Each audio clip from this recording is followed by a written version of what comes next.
Sticky Trifle Podcast.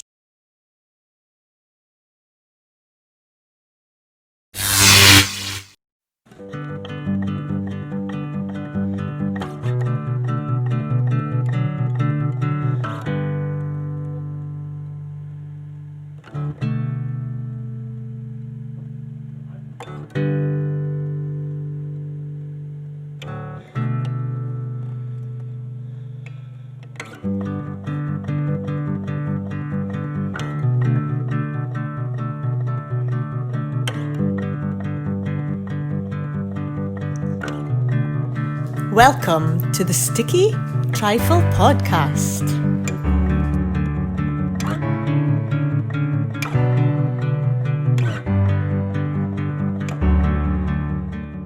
And welcome to the Sticky Trifle Podcast. And this week we are going to a place called New Deer.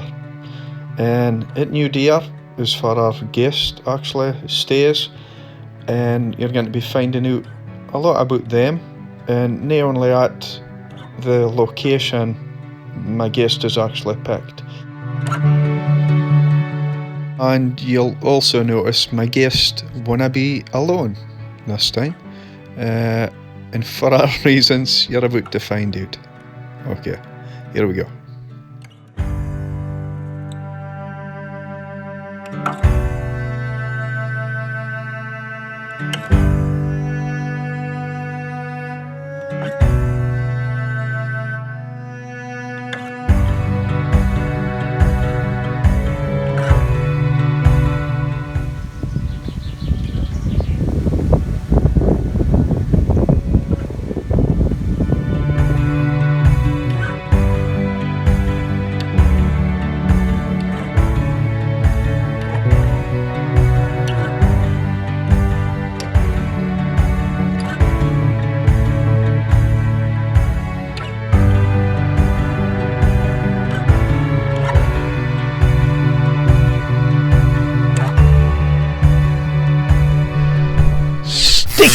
Sticky Trifle Podcast. Sticky Trifle.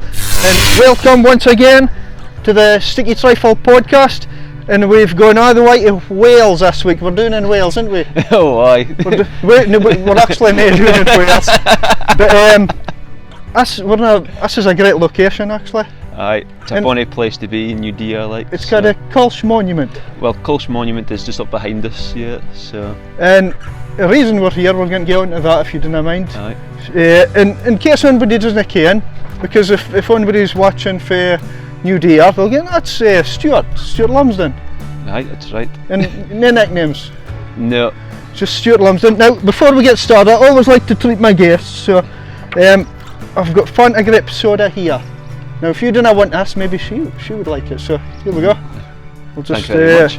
So Fanta Grape Soda, I'm just going to crack this one open before we get started. And I'll just tell you, this is one of my favourite drinks when it's cold. Yep, pretty good. Now, okay Stuart, so do you bide in New Deer?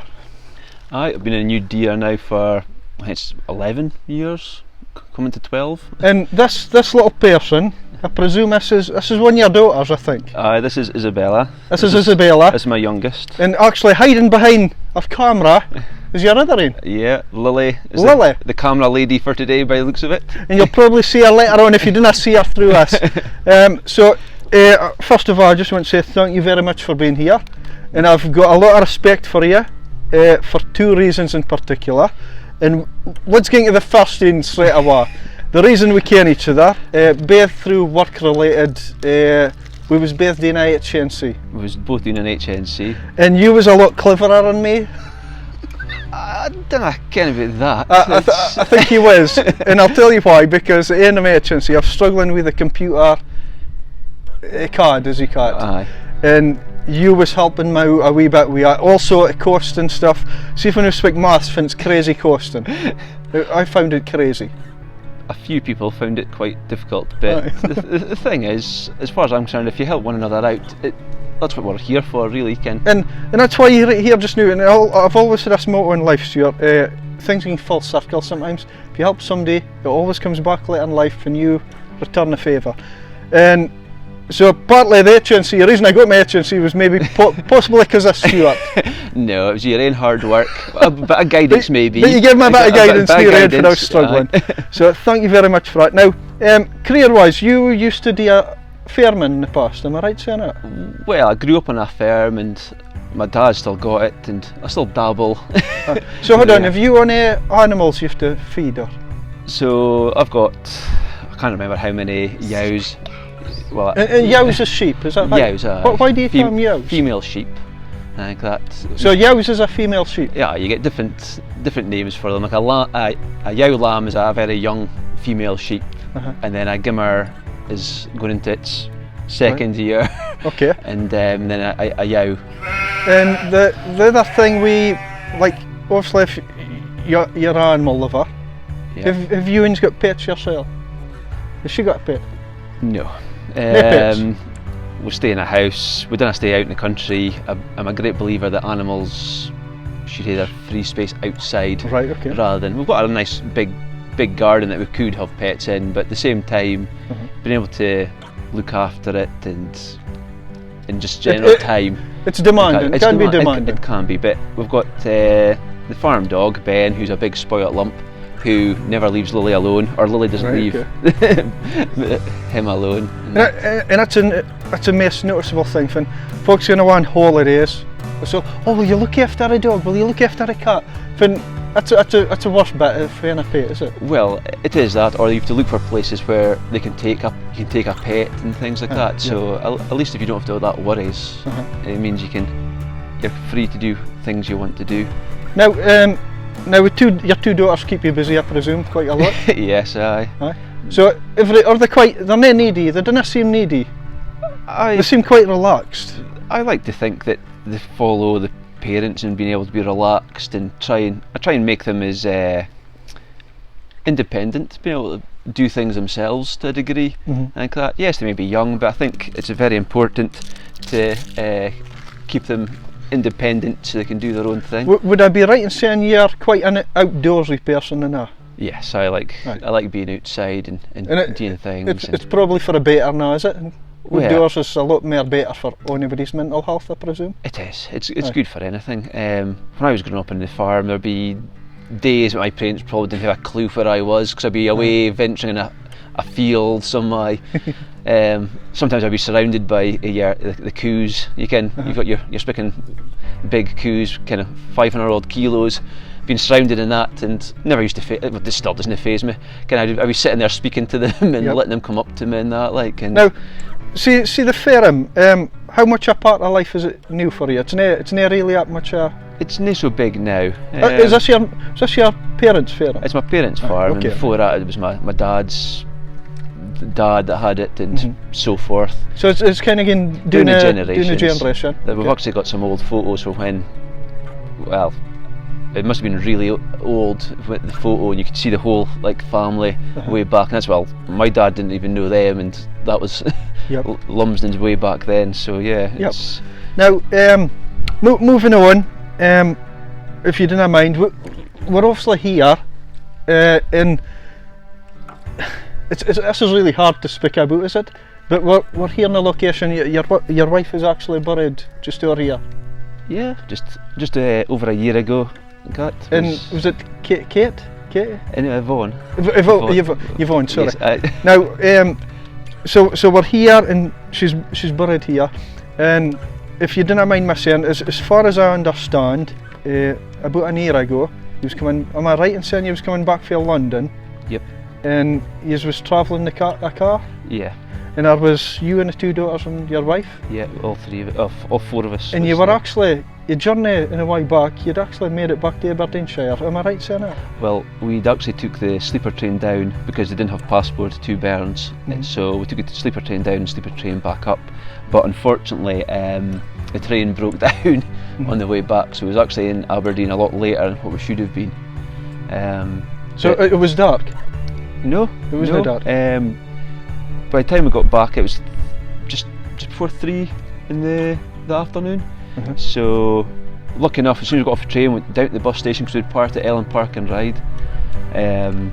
we rushed there, and just was lucky. Just as we got there, a bus came in about to go to the park and ride. So we thought, yes, out the road. And once we got to Ellen, we just taken our time, parked the car away. Fair enough, it was my wife's car that was driving, but normally I drive it. But she decided that she was going to drive home. Okay. I suppose you could say lucky for me, but it's not really great. Like, but. And so was it another car, or was it some kind of other vehicle hit your car? Well, just out on the bypass in Ellen, I was coming around the corner, and there was a Mitsubishi L200 towing a trailer, and the trailer came off and careered onto our lane and hit us. Which is a horrific accident, and especially for your daughters. And more so for do you mind on after the crash? Is there anything you mind, Stuart? There's plenty of mine, but whether I can really speak about since there's still proceedings and things like that, but. And so the immediate thing after when we got hit, once we got thrown about and came to a stop, was I heard them two screaming. So the first thing I did was look around, check on them, and I could see, one, they weren't trapped, two, they never looked like they were badly injured or anything like that. And then when I looked back, and obviously I saw Yvonne trapped, and that's. And so. I presume, was it a case of next day you'd lost a lot of, what would you say, you'd lost a lot of necking if it was happening, I presume? I just kind of focused on the immediate kind of watching them, and then obviously my mum and dad picked us up from the hospital the next day. My mum and dad took us home to the farm.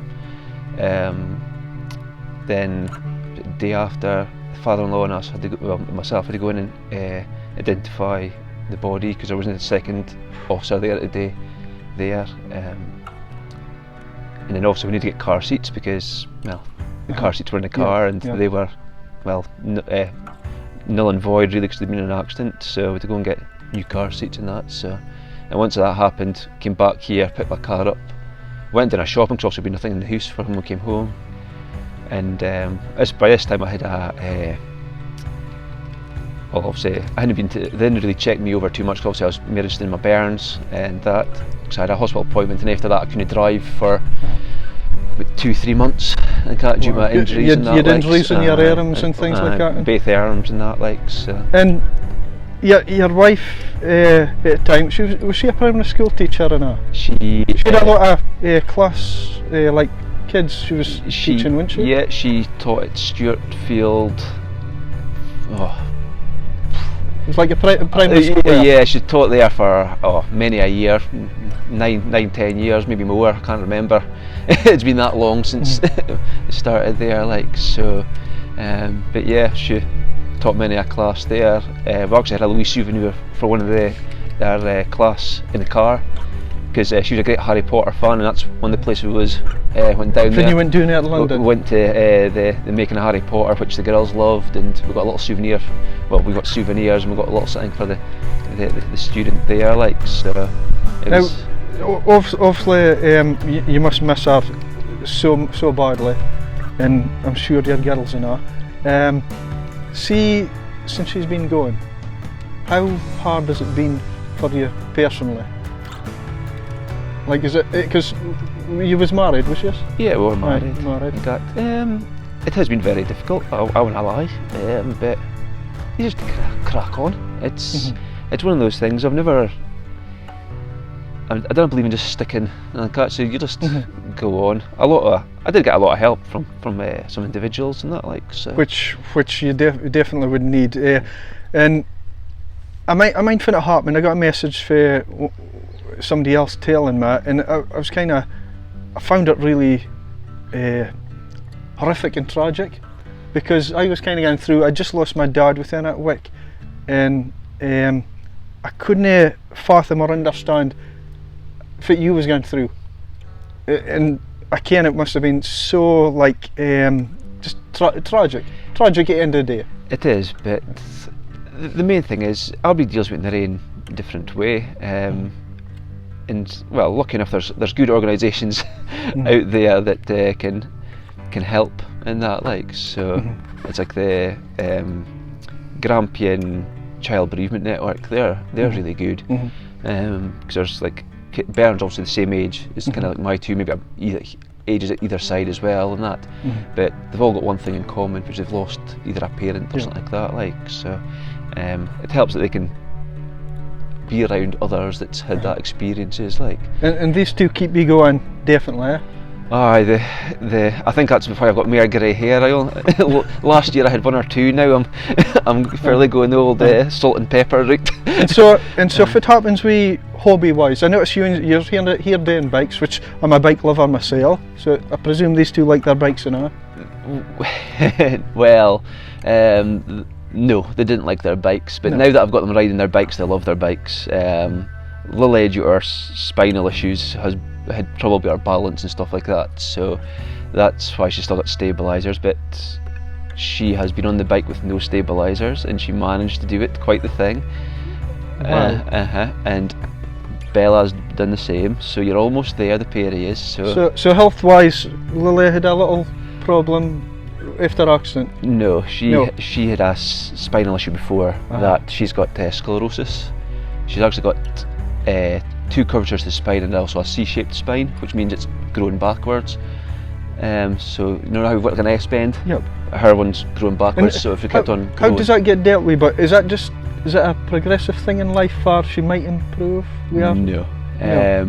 Well, I was down the road yesterday to Edinburgh, because that's where the spinal professionals are for her.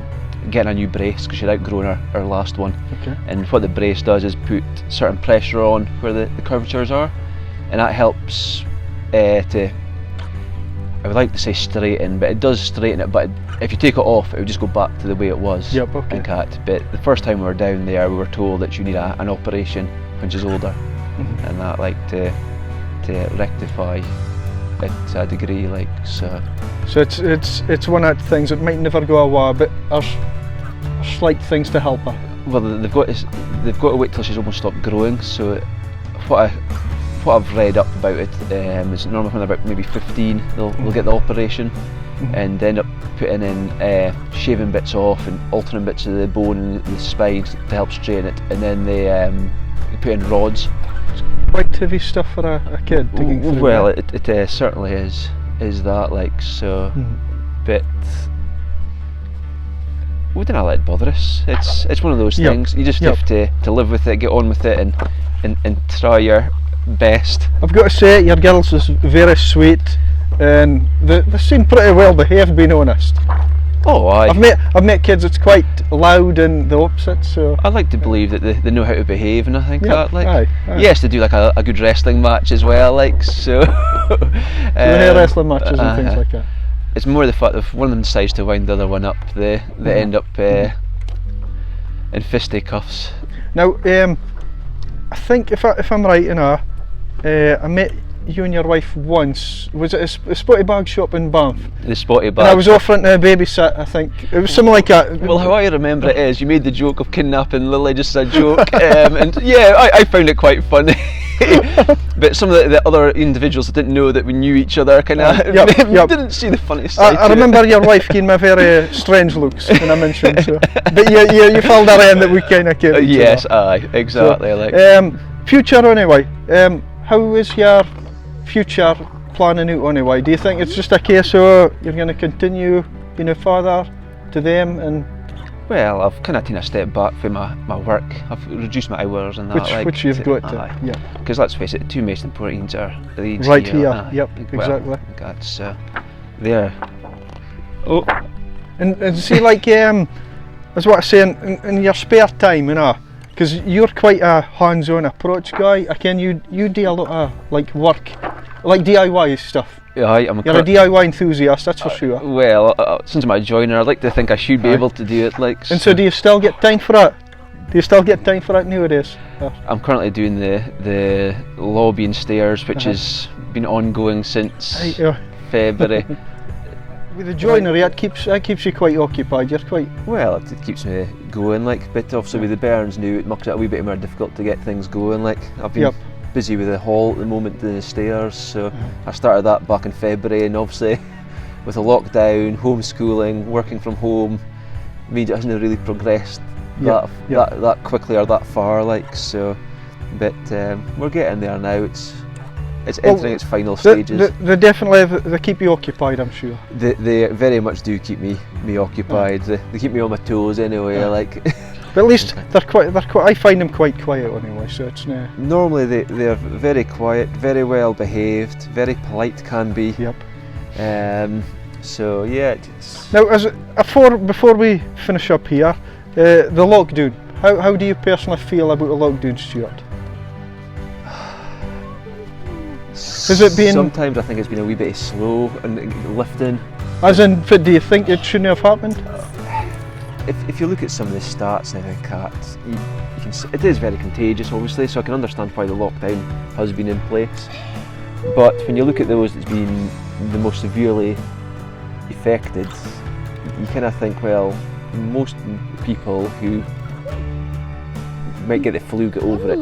It's very similar to that a little bit, but we don't know the full scope of it, and I suppose they don't really know what it is, so I can understand the caution over it. The biggest fear now is since Scotland's kind of got most of it under kind of controlled, you'd say, to a degree, you've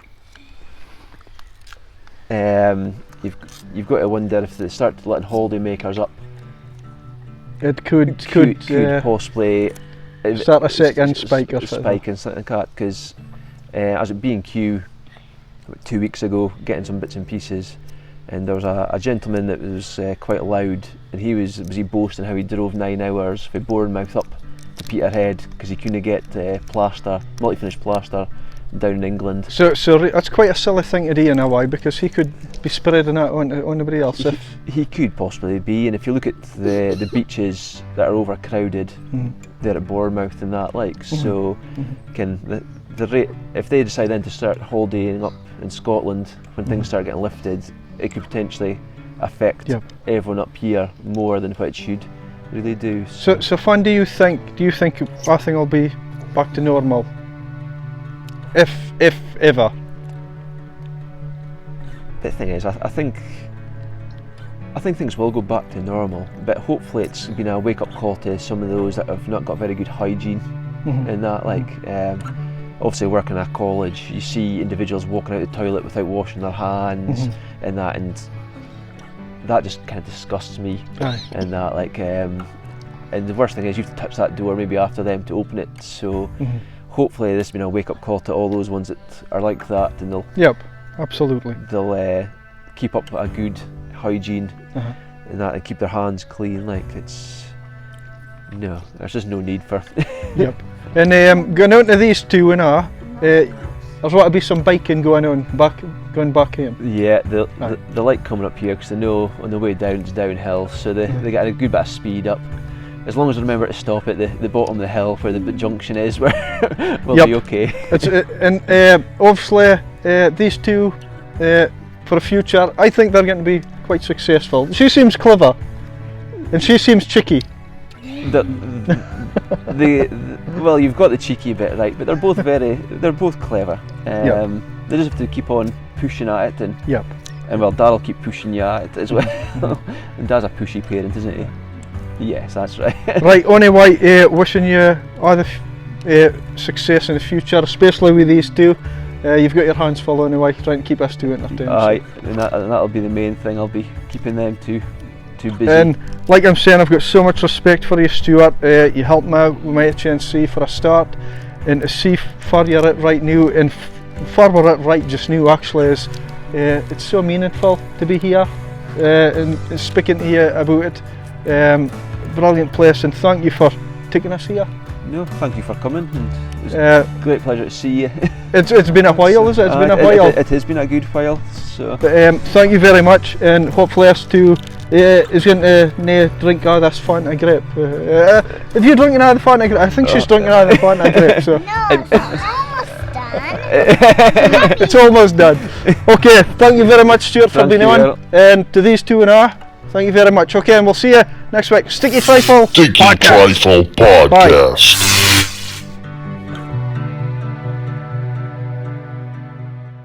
And I'm starting to realise that going to Simpress shouldn't be seen as a sad place to go. If anything, it should be making you happy and at ease, just like it is here for Stuart and his girls.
Sticky Trifle podcast will return next week.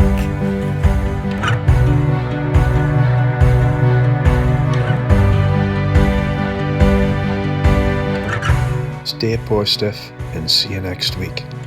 Bye.